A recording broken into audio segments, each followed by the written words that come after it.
মা কি করো?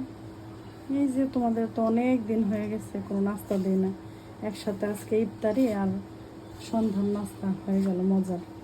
এই যে দেখো বোম্বাই মরিচ, ঝাল ঝাল, কষ্ট হবে?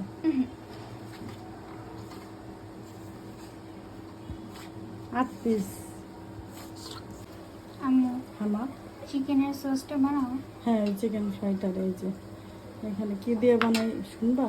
বলো। বড় হলে তুমি বানাও ওকে। ইনশাল্লাহ। এখানে চিনি দিলাম, একটু ভিনেগার দিলাম, আর এই যে সয়া সস, আরেকটা আছে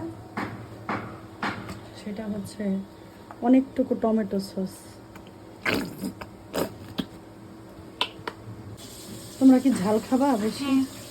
এই যে দেখো মানে কোরিয়ানরা কিন্তু অনেক ঝাল খায়, আমার কিন্তু পরে বকতে পারবে না। এই যে দেখো এই যে মরিচ, মানে এটা একটু হালকা তেলে নিয়ে ব্লেন্ড করছি, মানে একদম দেখো একেবারে কিন্তু ফাঁকি করি নাই, মানে একটু গুঁড়া গুঁড়া। রান্না করো না কিন্তু, আবার বোম্বাই মরিচও কিন্তু আছে। এই বোম্বাই মরিচ কিন্তু আমি কুচাইছি, দেখো কেমন। এখন এত হাত জ্বলতেছে,